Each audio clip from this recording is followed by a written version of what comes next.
am I after these guys do their intro. And we got to go by height. Right. Now You you're start, wondering, okay, I'll clean who's up. taller or who's shorter height? And we're on.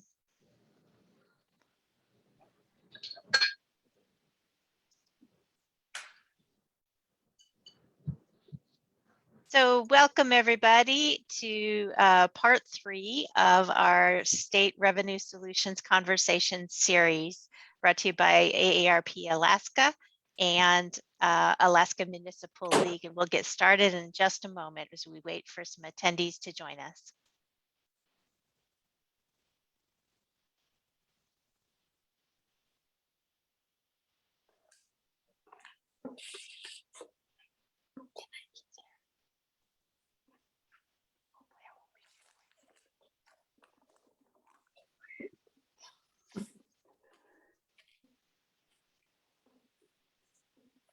Thank you for joining us for this conversation series on state revenue solutions with AARP Alaska and Alaska Municipal League.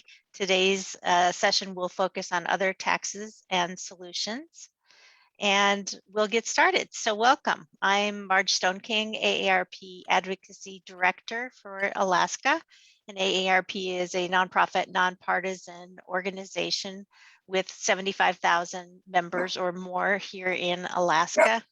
Alaska does have the fastest growing population of seniors in the country.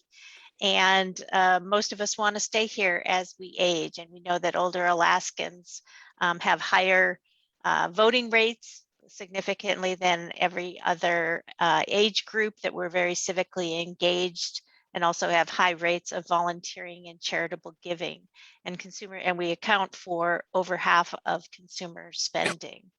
So the work of the Alaska legislature that we're here to talk about today is critical to ensuring that older Alaskans can age here safely and affordably.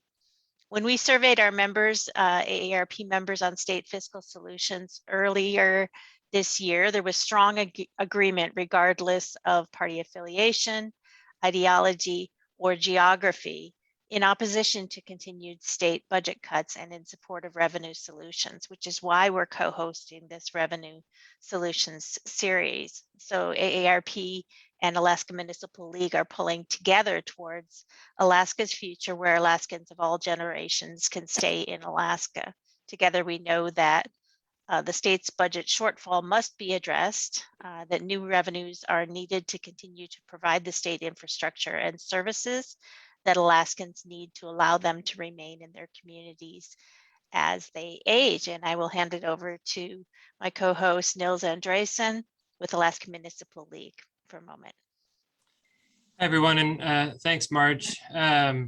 My name's Nils Andreassen. I'm the Executive Director of the Alaska Municipal League, and we work with and advocate for strengthening Alaska's local governments. We have 165 cities and boroughs who we respond to. And when we think about that in the context of this conversation, Alaska's fiscal policy is so crucial for the sustainability of our communities. Alaska's local governments depend on a state that has what it needs to function as a state government that is stable and can assure its residents and businesses stability to plan for and be part of Alaska's future. I think too, one of the things that's important about this conversation of local governments is that the means is not the end. Ends, right? That we're talking about fiscal policy, we're talking about revenues in this case. We're not talking about those things because we want taxes or we want new revenues or we want a spending cap or any of those different levers that the state could pull. It's really about how do we ensure that Alaskans have what they need to prosper, and that local governments and older Alaskans and students and everybody can depend on the state, for a quality of life that they can live, work, and play within. So we're excited for this opportunity and this continued conversation. Thanks to Marge and to AARP for partnering with us on this, and thanks as well to our speakers for joining us. Marge, back to you. Thanks, Nils.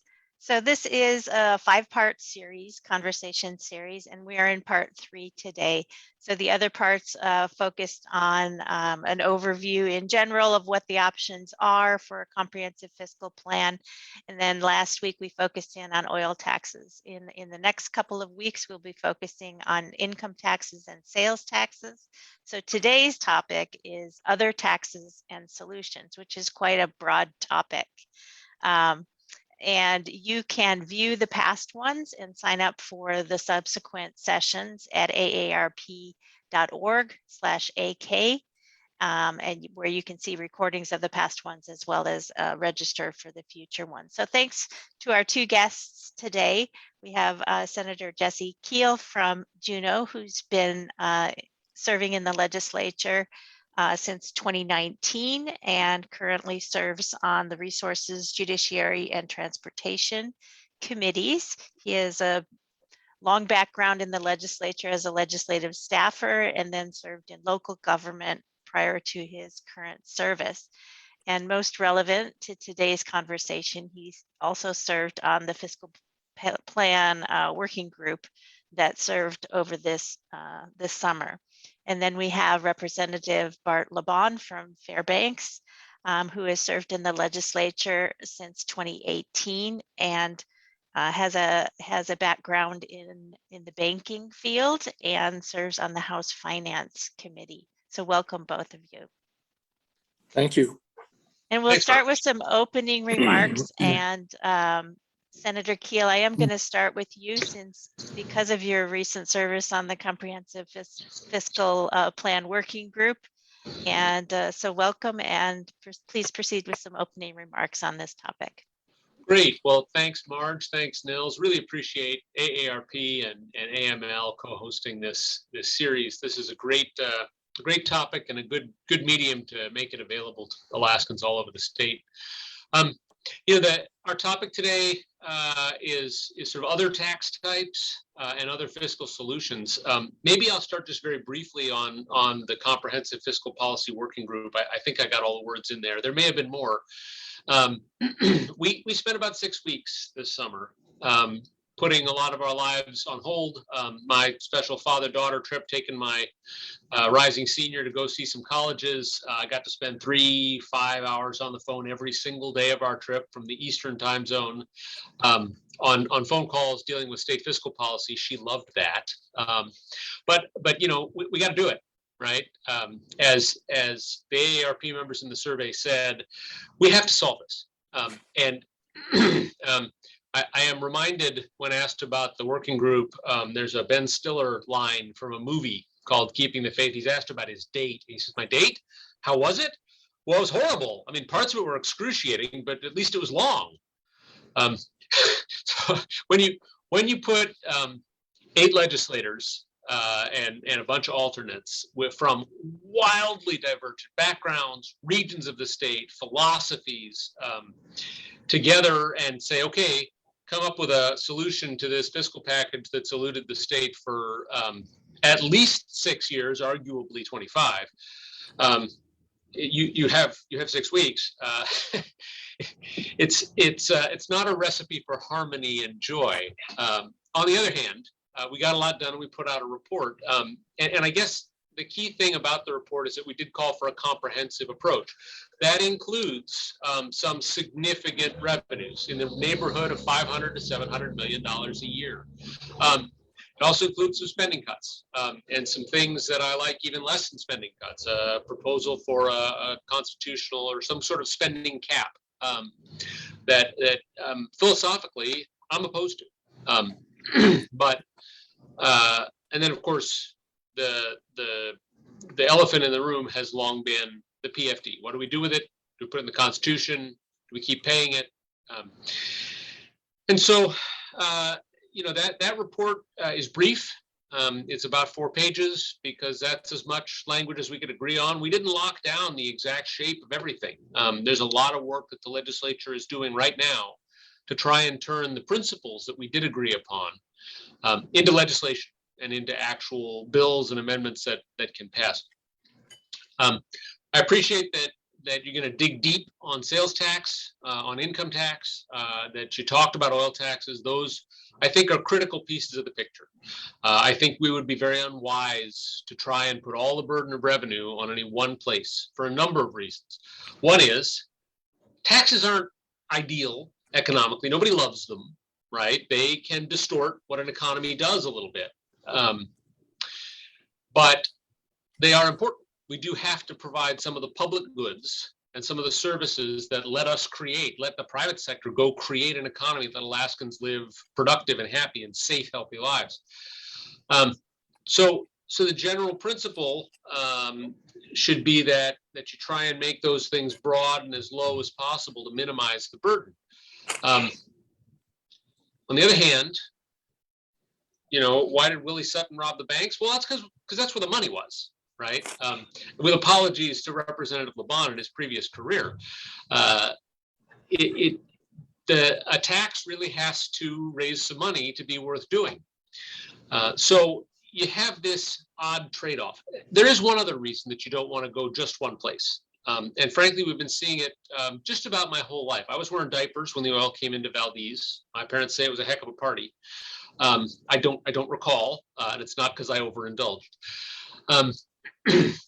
But in all those years, oil's paid all the bills until very recently, when it no longer does. Between price and production levels, production volumes, and our tax structure, oil doesn't pay all the bills anymore. But when it did, that's really most of what the legislature paid attention to. I've been around the Capitol building. They mentioned in the introduction a long time as a staffer and now as a legislator. The legislature doesn't have a history of looking at household formation or small business creation or job growth in our state. We don't have a history of looking deep each year at demographic trends. Are more of our seniors staying or going than last year? Are more of our young people of working age staying or going? These things that really matter deeply to our state and our economy and our people. Frankly, those things don't pay the bills. So legislatures just haven't spent a lot of time on them. So with that, I know we do want to talk about some of the other taxes and tax types, but I want to give Bart a shot at introductory stuff, and then we can get down into the nitty-gritty details. Thank you, Senator. Rep. LeBon. Thank you, Marge, and thank you for hosting this forum. And I'd like to thank Senator Kiehl for his work on the working group and a very good introduction on where we stand today. And I'll try not to cover the same territory, but in my thinking, to reach a fiscal plan, a long-term financial solution for the state, it starts with the PFD. What will the PFD look like for the next generation? You could look at the history of Alaska, and Senator Kiehl touched on it. In my mind, the statehood generation, which are those Alaskans that were in Alaska from 1945 through statehood until the vote to put the permanent fund in the state constitution, that's the statehood generation. And that generation are the folks that voted to establish the Alaska Permanent Fund. And we have a big debt to that generation for their vision and foresight to save some of the oil revenue money coming into the state for future generations. And that's kind of what frames my PFD philosophy. The PFD followed that vote in 1976, and it was 5-6 years later that the first PFD checks went out. So if you read the language in the state constitution on the permanent fund, there's no reference made to the PFD. That followed. So I think back on voter intent back in 1976, and unlike Senator Kiehl, I was old enough and I did participate in that election, and I voted yes to establish the Alaska Permanent Fund. I was just out of college at UAF. I was my first year of banking, and I thought it was visionary that Alaskans were willing to sacrifice the here and now. And if you look back at 1976, the pipeline was under construction. Oil was still a year away from flowing. So there was a sense of urgency to catch up. Alaska was not a wealthy state, but it was about to become a wealthy state. And they were willing, voters were willing by a 2-to-1 margin to sacrifice the then for the future. And I'm just so pleased that that happened. Think about where we'd be today if we did not have the Alaska Permanent Fund and the 83 billion that now sits in it. So here we are today. What do we do about the PFD? And my personal belief is no long-term fiscal plan can evolve without first settling the PFD question. And there's basically three approaches to it. You stick to the statutory formula that was passed in the early 80s. And today it would call for a PFD of about 3,700-ish. And how much would it take to fund that from the earnings reserve of the permanent fund? About $2.5 billion. Or do you settle in on the governor's 50-50 plan? That would take about $1.5 billion. Or do you try to settle in on a dollar amount? The House passed Bill HB 3003 has $1,100 in it for the PFD.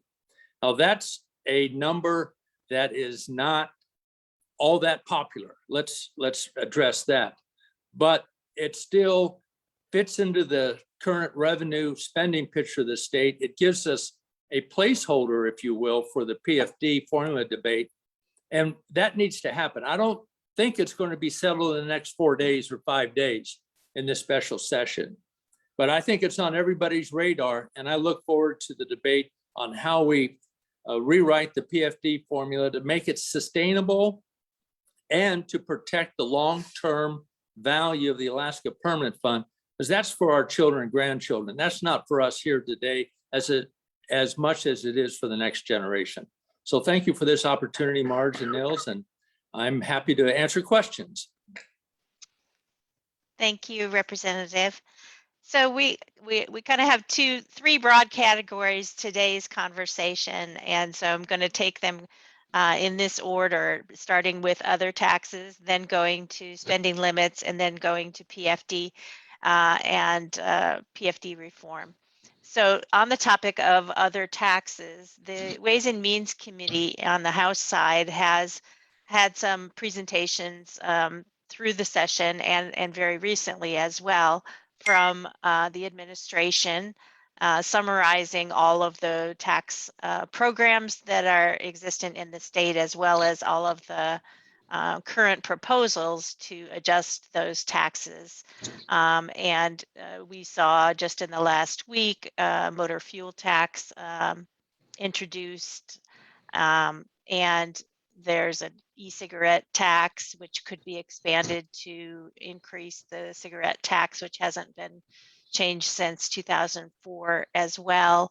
How do these types of smaller taxes fit into the overall picture? And as one of our listeners, watchers has brought up, there's also mineral taxes, timber taxes, fish taxes, and cruise ship taxes. And so how do these things fit into the revenue picture of the state?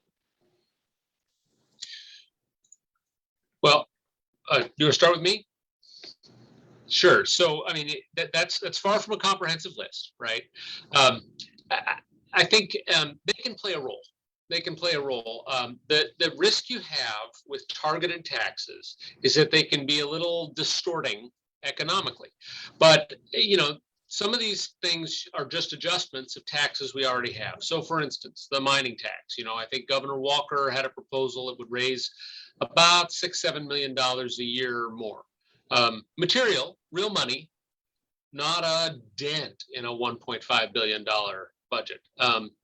There are proposals to look at type S corporations, which are a very significant number of sizable companies in our state, but that are not sort of your publicly traded Chapter C corporations, the way we think of them, that already pay our state corp tax. You know, there's real money there. You can just close the S corp loophole on oil companies that are S corporations, and you got $50 million a year like that. It's really one company, don't tell. And it brings them into parity really with the other oil companies operating in our state. If you apply that to all S corps, you know, you're getting down into a lot more businesses that you've heard of and you've got where you live. And it's a cost to those businesses. it helps provide the public goods and services that they use. But you might be talking about $90 million statewide. There's an interesting proposal to tax outside corporations that do digital business in Alaska. And I've been poring over a governor's bill. It's very complicated that would do that. It has potential. Could it raise $70 million a year? They think so. I think there are some significant enforcement questions. If you're going to tax China Telco on the digital services they deliver through a server farm in Mongolia to Alaska, yeah, they might remit $3 or they might just not file. But there are other types of taxes we should think about. One would be closing loopholes, right? So right now, natural gas produced out of Alaska's ground would pay taxes unless it's burned in state. Then it doesn't pay any taxes. And that is a tremendous, tremendous benefit to South Central Alaska. So from Homer to Anchorage to parts of the Matsu, they don't pay any tax on the natural gas that heats homes and provides electricity and heats your hot water. That's great, but it is about $120 million a year the state doesn't collect. We could go on sort of down that line of sort of some of the, I might call them important tax treatment for vital industries and regions of our state's economy. Other people might call them tax subsidies. Kind of depends where you live and whether you benefit. You mentioned, Marge, some of the what we call sin taxes, right? So Representative Hannan has her e-cigarettes. We tax all kinds of nicotine except those because vaping hadn't been invented the last time we did an e-cig bill or a nicotine tax bill. It's good for $2 or $3 million.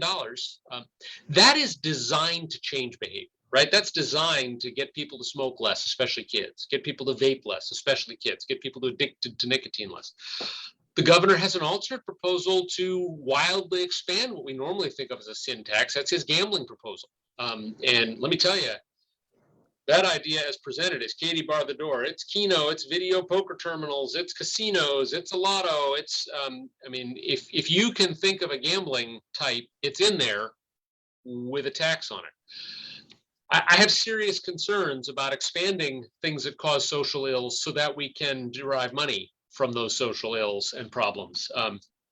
It's one thing to have a PFD lotto, but it's altogether another to be able to lose the rent money and the grocery money at the crap stables. So there are others too, and it's always fun to talk about weird taxes, but I guess you need to think as you look at these. You can piece together a significant chunk of money.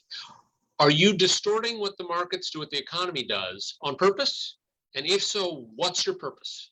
And what effect are you going to have with that? There's room for targeted taxes, but we have to think really carefully about it. And I know that the fiscal plan working group had something in the report about reviewing indirect expenditures. And is that what you're talking about, closing loopholes? Does that address that? Again, my loophole is your essential provision of the tax code dealing with reality on the ground, right? There's only one fair kind of tax ever written in the world, right? And Nils knows this from his background in municipal government, right? It's the kind of tax somebody else pays. That's the only fair one there ever was. So sure, I can call it a tax expenditure or a loophole. Others might say it's a vital piece of how our economy works, and we don't want to tweak it there. These are tough decisions.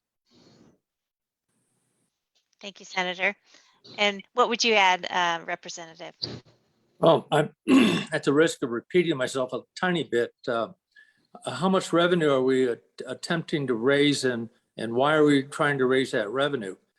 If it traces back to the PFD formula, and the statutory formula is what we want to fund the PFD at that $3,700 number. Well, that creates the need for a draw from the Alaska Permanent Fund Earnings Reserve account of about $2.5 billion. Now, remember, we're already drawing 5%. Well, there's a formula in Senate Bill 26 that calls for a 5% draw on the earnings reserve. And that totals what, about $3.1 billion. So you have to reconcile payment of what level of a PFD benefit to Alaskans with the percent of market value draw if you're disciplined to stick to the 5% draw. If the 5% draw totals a little over 3 billion and the statutory PFD calls for 2.5 billion of it to be paid out in the PFD, it doesn't take a math expert to realize something's got to give. So you're left with basically two choices. How much do you cut state services? And pick your favorite agency, but if your gap is $1 billion or more, it's going to have to be everybody sharing this. Or do you raise $1.5 billion in income from either a state sales tax or a state income tax? Because all these other taxes by themselves are not going to fill that type of a gap. So this is the perfect storm we're dealing with, is going back again, how do we view the PFD program and what makes payment of the PFD work for the budget process and the long-term sustainability of the Alaska Permanent Fund? And that's something I've been beating a drum on, that is a generational asset. That is not my asset today. That isn't even the asset of folks 20, 30 years ago. They're benefiting from it, and they did benefit from it. Great. But what's the long-term benefit of that program? It's for my grandchildren. And my mandate is to protect the sustainability of it and do whatever I have to do that. Now, how taxes play into that, cuts in spending, percent of market value draws, and do we overdraw the earnings reserve? There's been talk in the Capitol building, and Senator Kiehl can echo this. There's folks that want to overdraw the earnings reserve. They want to pay the bigger PFD and they want to avoid taxes. But I suggest to you, you can only do that for just a few short years before you tap dry the earnings reserve account. And then what? So the sooner we reconcile the future of the PFD program, the clearer our pathway forward will be. And then we will know if we're going to pay out a PFD and we're going to tax Alaskans, at least we'll know how much we need to tax them. Thank you. Thank you, Representative. So what I hear you saying is to focus on the bigger ticket items in terms of a comprehensive fiscal plan. I know that there are a couple of proposals with regard to the S Corp corporate income tax out there, and that is something that has been discussed around the building. Where are you at on that item? Is that to me? Yes. Yeah, I get that, but you have to recognize that there's more than one S Corp in the state. And if you're targeting just the oil industry and you're targeting their industrial code on their tax return and say any business that has a certain standard industrial code on their tax return pays a tax, get ready for a legal challenge. So if you're going to start taxing businesses, S Corps, LLCs, limited partnerships, general partnerships, and individuals, you better be comprehensive in it and just not target one business. Thank you. So I have a slightly different take on the same question. I think, I'm just gonna use a name, right? When we talk about Hill Corp, they're an S Corp, right? And they have sort of stepped in where BP used to be. And so they don't pay our corporate income tax. Now, Conoco still does, Exxon still does, other oil companies still do. So I think there's an equity issue there, right? That they basically get 9% bonus or avoid 9% of the costs in costs that their competitors do. So I think it's pretty easy to avoid the lawsuit with how you draft the bill. You don't do it by industrial code. You just say S Corps that gross more than however many 100 million a year, or do it on net, right? And that'll stand up to constitutional muster. But the question Representative LeBon raises about equity and fairness is a genuine question. It's important. If we think businesses ought to pay taxes, why don't we think that the next size down ought to pay taxes, or the size down after that? Uncle Sam right, gets it all through an income tax, right? And so an S corp has to distribute pretty much all its profits to its shareholders. An LLC, pretty much all its profits to its partners. They pay on the personal income that they get. So Uncle Sam gets his bite on the back end instead of the front end. That's fine. He doesn't care as long as he gets his tax bite. Auntie State doesn't have an income tax. And so we have this equity issue that we've created by repealing our income tax back when I was in grade school. And I'll just point out, I'm bald now, right? So we've baked in this notion that one industry is going to pay for everything. And now instead of being one part of our fiscal solution, we have these problems because they're still all of our fiscal solution, except a piece of the income from the permanent fund. So as Representative LeBon talked about that, it raised another issue that it's important to think of sort of structurally. And I didn't hear this come up in the first installment in the series. And Representative LeBon alluded to it. I just want to sort of crystallize it. What we're talking about doing when we talk about some sort of stability in the PFD, for most proposals, we're talking about taxing Alaskans so that we can pay a PFD at a higher level. If we went to a sort of remainder PFD, fund the budget with up to 5%, but not more than that, of the permanent fund's earnings, plus whatever taxes we've already got, leave them alone. That's a tiny PFD. That's very small this year, and it may not be much of anything next year.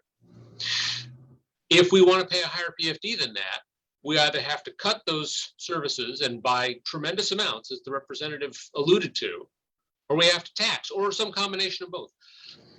But the PFD is, despite what you sometimes hear people say, a program of state government, right? Read the Constitution. It says the earnings go in the general fund, unless otherwise provided by law. The dividend check is provided by law. It's a program of state government. I think it's a good program of state government. I think it's a valuable program of state government, and I support continuing it. But let's be clear-eyed about what we're talking about. We're talking about raising taxes elsewhere in the economy to keep that check higher, to keep that particular program going at the level we're accustomed to. Thank you, Senator. And before we move on to our next topic, I'll just mention to folks joining us today that you can put your questions into the Q&A box if you're on the Zoom webinar, or into the comments box if you are on the Facebook Live feed. And we will be taking those questions throughout the program. And so moving on to the next topic, I think we'll switch it up since PFD has come up more than spending cap, and let's talk about PFD reform, and we'll go to you, Representative. Yes, I have mentioned the PFD, haven't I? You know, to frame the argument, I'm absolutely pro PFD, and the program has done so many good things for Alaska. From I guess the first checks went out in 1982. The program was developed in 1980. There is a legal challenge. Most of us know the history behind that. And now here we are today with a program that has sent annual checks out for, well, quite a few years, 40 plus years. So one part of it, though, that I think we need to recognize is that formula was drawn up in 1982 at a time when the Trans-Alaska Pipeline was pushing 2 million barrels of oil a day down the pipeline.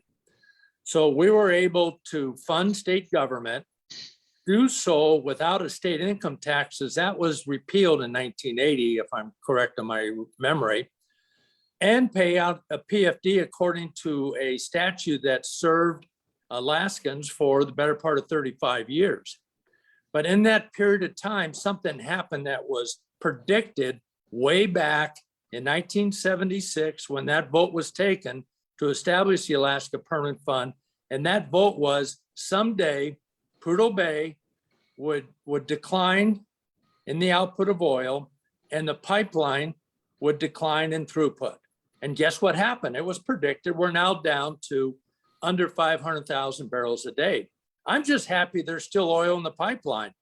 The original discussion back in the mid 70s was the Prudhoe Bay oil field had an estimated life of about 25 years. So Alaskans had a sense of urgency to do something to save for the future. But we also knew that oil was not a forever commodity.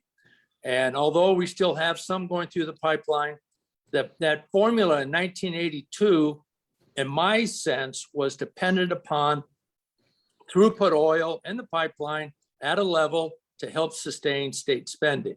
So here we are with the choice. Do you stick with the large PFD that was called for in statute in the early 80s? Do you roll out a broad-based tax, be it sales or income, or do you reduce state spending by 25% or more? Those are our choices.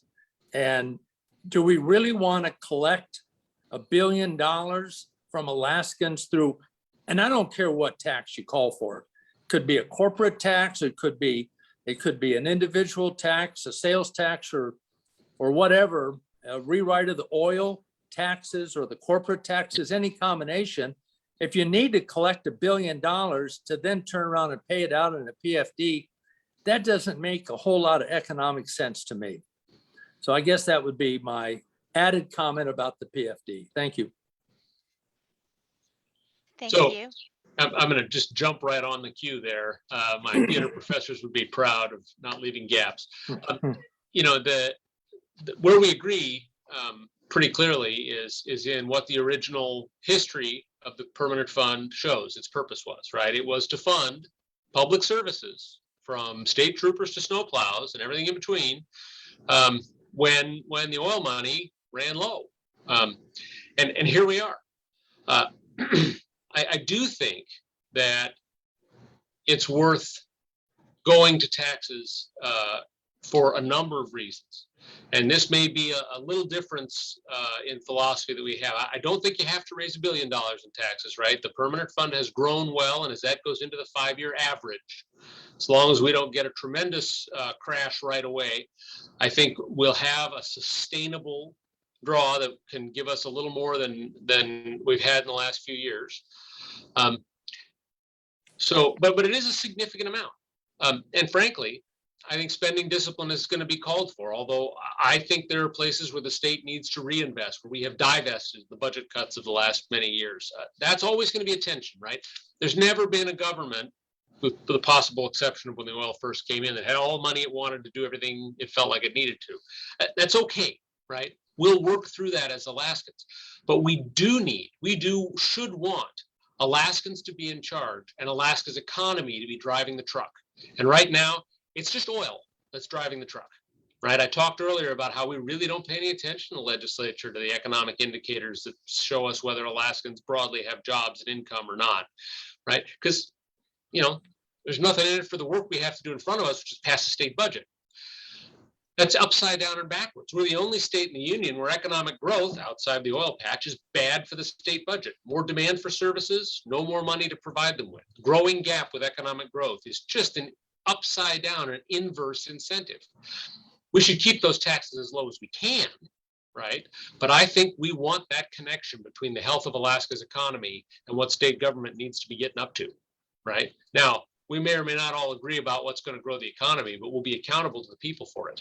And we'll be accountable in terms of what we have to do and the resources we have to provide public goods and services with our budget. So the question you asked, Marge, was what should the PFD be? I think the simple fact of what Alaskans will demand at the ballot box tells us that there's going to be a PFD. And the PFD almost certainly is going to be in the Constitution in some form. As we try and do Constitution writing, we need to look not at the next election cycle, not at the next decade. We need to look and ask ourselves what's Alaska likely to look like in 100 years, 150 years. If we're putting in the Constitution, it's got to work for all of that. And I can't tell you if in 100 years, Alaska's population is going to shrink and tank because, the oil patch has dried up or the rules about carbon have stopped it and our population is 300,000 people, but the permanent fund is 300 billion, right? And we have a universal basic income and we're attracting to the state only people who can't do math, right? That would trouble me especially if we lock it in the Constitution by saying it shall be 50-50 forever and ever, no matter what. Good luck undoing that.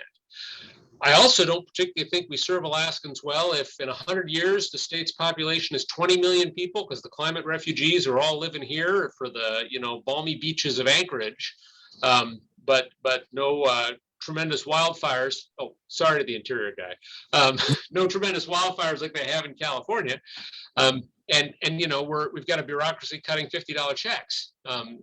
So I think there's a way around that though, without gutting a representative republic form of government. I think if we put in the Constitution that there shall be a dividend paid according to statute and not subject to the dedicated funds clause, what we do is we say future legislatures, you can change the PFD formula.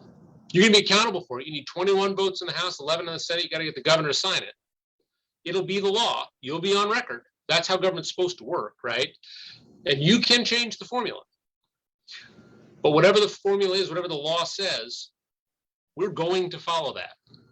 That doesn't particularly give me a lot of butterflies in my tummy, right? I think that Alaskans in the future can be trusted to elect legislators who are going to do the job.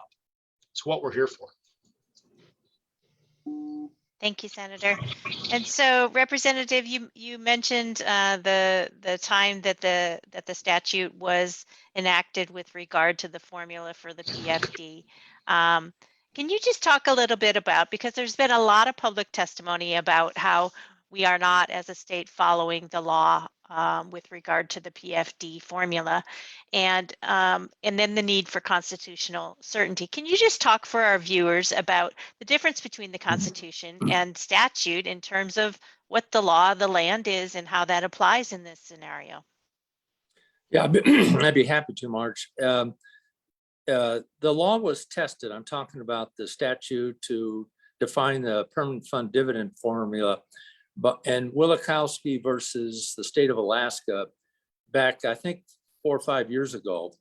And the test of that was, does that state statute mandate payment of the PFD aside from any appropriation action by the legislature? And the state Supreme Court found that the language in the state constitution for the Alaska Permanent Fund did not mandate the PFD program. Thus, it was subject, the payment of the PFD was subject to appropriation. We can appropriate per that state statute back in 1982, or we can appropriate a different amount. The last several years, a PFD has been appropriated in an amount that has not reflected that state statute back in 1982. So payment of the PFD as it stands today is subject to appropriation by the House and Senate and approval by the governor. The governor can veto all or part of it, cannot increase it. So that's where we stand today. As far as the PFD formula in the Constitution, I think that would be a mistake. And I don't care whether the formula is the original state statute, the governor's 50-50 plan, or a statute that would pay out $500. I just think it's a dangerous action to take to put the PFD formula in the Alaska Constitution. That would say that the payment of the PFD has the highest budget priority now and forevermore. And who's to say that public safety or education or any other state agency funding is always going to be junior now and forevermore to the payment of a PFD? And to me, that's an irresponsible action, and I would not support putting the PFD formula in the state constitution. Thank you, Rep. LeBon. And we're going to go to Nils for some audience questions. What do we have, Nils? Yeah, I think there's one kind of a broad question, and it came up a little bit, but the question is, is there actually enough money to pay for the state budget if there's no PFD? And I've heard that talked about, and also I have thoughts about it, but Representative LeBon, you're nodding your head, so. Yes, thanks, Nils. There is enough money to pay for current budget needs from revenue sources, and that of course includes the percent of market value drawn on the Alaska Permanent Fund, that $3 billion that's been set aside for the current fiscal year. Fortunately for us today, price of oil is up over $70 a barrel. Throughput maybe a little less than 500,000, but between the percent of market value and the revenue we're earning fiscal year to date, it's looking good that we will be able to fund state government without a PFD. I'm pretty confident that would be the case. And I'm even going to suggest that there's room for a PFD. The budget that was just passed, or here just a few months ago, has an $1,100 PFD in it. And I believe, at least I'm confident, that we could cover state obligations and agency spending with an $1,100 PFD from revenue sources and from the SBR, the CBR, whatever pots of money we might wish to tap in, and do so, and this is the important thing to me, do so without overdrawing the earnings reserve account. Yeah. Senator, any thoughts on that question? Oh, Bart's right. Yeah, no, the math he's spot on the math.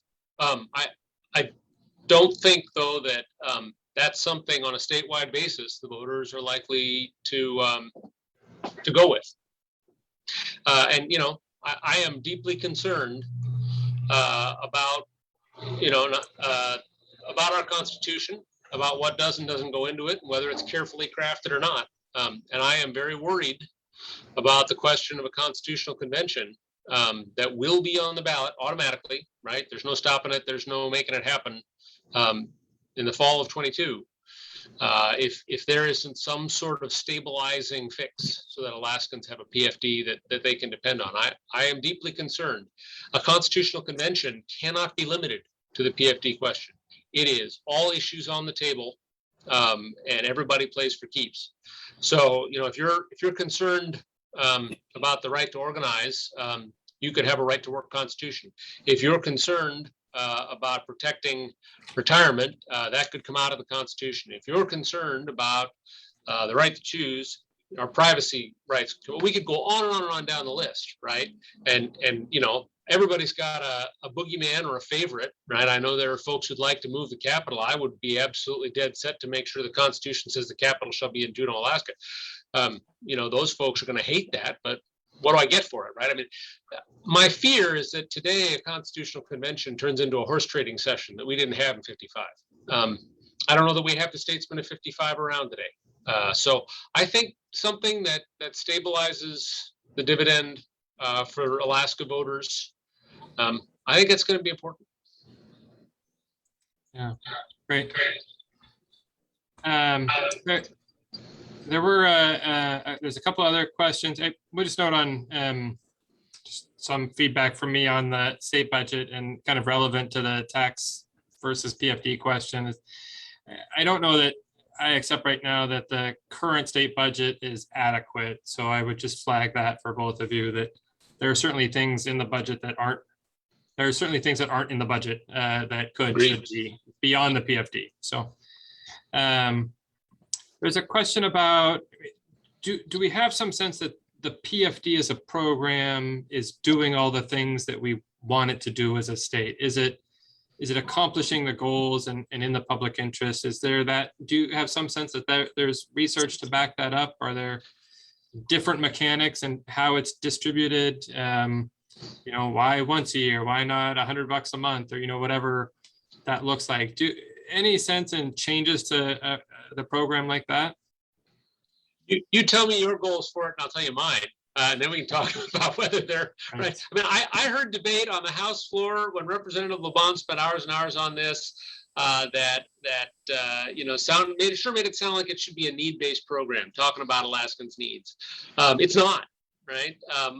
I certainly get the sense from my reading of history that the PFD was to make sure that when the oil went from peak production to still pretty darn high, folks who did what Representative LeBon and I do didn't say, you know, I got one more capital project in my district and I know where I can get the money is from some of those earnings, right? Instead of keeping them in the fund, tipping them back from the earnings reserve into the corpus over and over again, as the legislature did for decades. And thus creating from Alaska voters a constituency to protect the value of the fund and grow the value of the fund.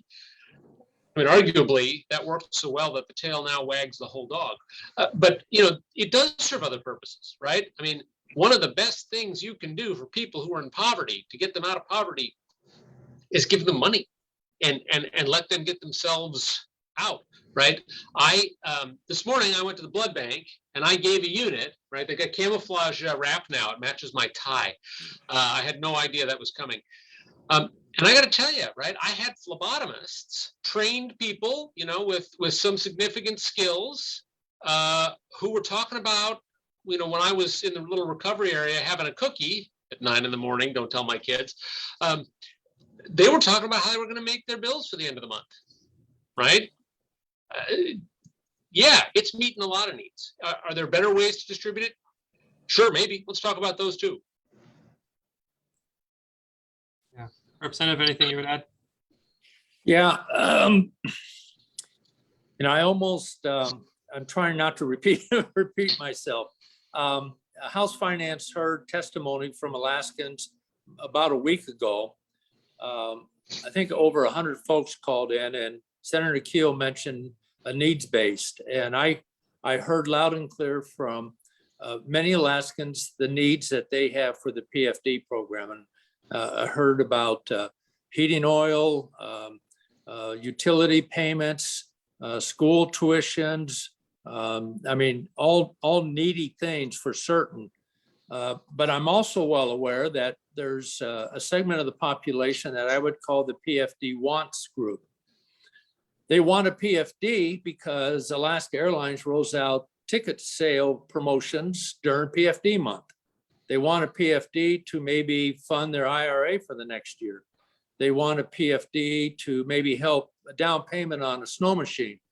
We did not hear from the PFD wants group, although I know they're out there and they like the program. They want to see it continued, but they're not energized to call House Finance at 7, 8 o'clock at night to tell us that they want a PFD to buy airline tickets to Hawaii. But I know the airline does real well during their PFD promotion month. So there is that group. Whatever we fall on as far as the final PFD amount in a formula, I just hope it's sustainable, it's affordable, and it protects the Alaska Permanent Fund for the next generation. Do we have one more question, Nils? There's one more question maybe, and it is on that intergenerational aspect of the fund. Yeah, back in 2014, I think Scott Goldsmith had estimated about 47% of the fund have been paid out as a PFD, 53% have been saved for future generations. I know Senate Finance yesterday heard, you know, the state's only, or legislature's only been required to put in about 30% of what's actually in the fund right now, but has gone well beyond that. Can you speak to how you make decisions right now about what goes into the fund for those future generations, and how do you protect the fund? And it sounds like, Representative, it's by not paying out larger PFDs than you can afford, but anything more to that? Well, there's a action taken this last budget cycle to set aside $4 billion out of the earnings reserve into the principal. That protects the fund. And I want to give a shout out to prior legislatures that made deposits into the corpus of the fund from money sources they were not required to. We had some good years with the price of oil and the throughput of the pipeline. We had budget surpluses, and prior legislatures made unscheduled deposits into the permanent fund. Now, maybe those days are firmly behind us because the throughput in the pipeline and price of oil will not grace us with a windfall of money to do that. But just holding to the discipline, the fiscal discipline of a percent of market value approach to a public purpose endowment. And that's what the permanent fund is. It's a public purpose endowment. You have to hold to the discipline, then decide once you've taken your draw. And if that draw is $3 billion plus, which is where it will be as the fund grows, it's going to continue to grow that draw amount. That's where Senator Kiehl and I come into play with 58 of our colleagues in the House and Senate, we decide how to spend those dollars.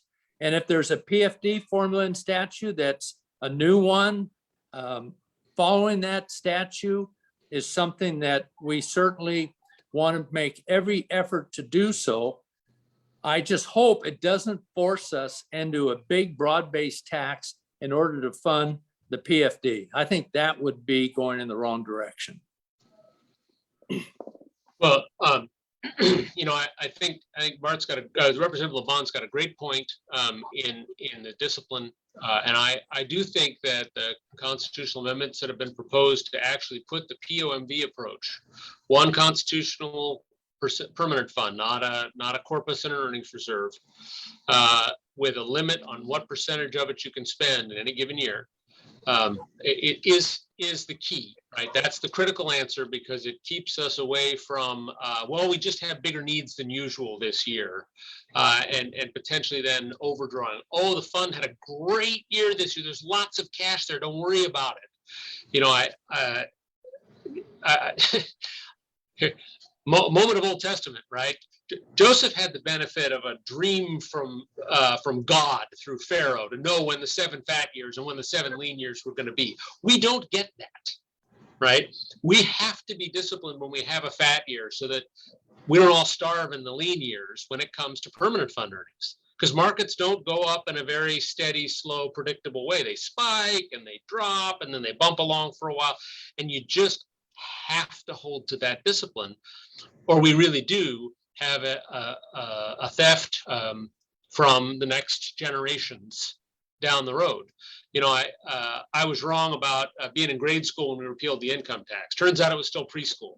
But I don't get 2 years of hair back for the error, right? And Alaskans aren't going to get value back in the permanent fund if we burn through it and the market crashes after what's it been? 10-year record-setting bull market run. Why would we think it would crash soon, right? Ultimately, I can't predict that. We have to stick to the discipline. That probably ought to be in the Constitution for that, as the representative so ably said, a public purpose endowment. Where we differ is, I really think we do need a broad-based tax, a small one, not a large one, but we really do need a broad-based tax for a structural adjustment so that it's Alaska's economy and Alaskans' job prospects that pay the bills, and that we have to pay attention to as legislators in everything we do, so that we're investing in our universities, so we're investing in our infrastructure in our K-12 schools, we're doing the effective things in public safety, so that this is a great state to build a future in. Great place to retire too, Marge. Well said. Thank you, Senator. So before we wrap up here at the top of the hour, I want to address appropriation limits, or in lay terms, spending caps, because the governor has said that needs to be part of the comprehensive fiscal plan that gets passed, and the fiscal plan working group also recommended that. So we do have a constitutional appropriation limit that's been in the Constitution since the early 80s. So what does reforming that look like, Representative? Yes, I agree that there should be a spending cap. It should be hopefully tied to our state economy in some fashion. Our local borough up here in Fairbanks has a revenue cap, and it's tied to new construction. It's tied to valuations in the property itself. So it has its automatic limiting factor to it. The state spending cap should also have some type of an economic connection to it. So if the economy is growing in a robust manner, there's a method to raise the spending cap to match economic growth. If the economy is going the opposite direction, then the spending cap would hold static. So there's got to be some flexibility. Do you tie it to inflation in some manner? You could always do that too. But right now, the spending cap that the state has is robust. Maybe Senator Kiehl could tell you how much. I think it's north of 10 billion. I mean, it's quite large, and we're not going to reach that cap for quite a few years. Thank you. And by then we won't be able to reach it at all. I mean, listen, I I think the spending cap is elections in even numbered years. That's the right spending cap. That's how our Constitution is written. And we have seen that work over and over again, right? State spending has peaked, and then the money dries up, and the oil price goes down, whatever various things happen. It's happened a couple of times now. Legislatures and governors elected by Alaskans to meet Alaskans' needs and reflect Alaskans' values have cut the budget, right? We've done other things with our revenues. We've made adjustments accountable to the voters. That's how it's supposed to work. But let's just come out of the ivory tower for a second. I'm not getting the revenues that Alaska so desperately needs without one. I mean, I'm just going to do grubby politics for a minute. There ain't no way those votes are going to happen. So I think the representative had some really good insights about how you structure one that is functional and not debilitating. The governor's original proposal was basically cut the budget every year forever and ever. That's nuts. That's not going to work. What the representative described, actually, there's a bill we're taking up in judiciary in about 29 minutes here that would tie to a percentage of, it's proposed as gross domestic product. I really think it ought to be Alaskans' personal income. And then we can talk about some of the details of it, but it is based off the recent history rather than a single point in time. I think our existing cap is 1981, 1980, right? But that was not a good choice by our predecessors. So there are ways you can make one, I guess, effective and not potentially crippling. We should keep in mind, right, that Alaska has had a boom and bust economy. And so we need to make sure that we can educate kids and have the courts functioning when there's a boom on, and that the government can behave countercyclically and re-educate, retrain people, invest in infrastructure to rebuild the economy when there's a bust on. But but still avoid some of the colossal spikes that we've seen in our history. I think there's a place there that could potentially be functional, even though philosophically, I kind of think they're anti-Republican, small r. Thank you, Senator.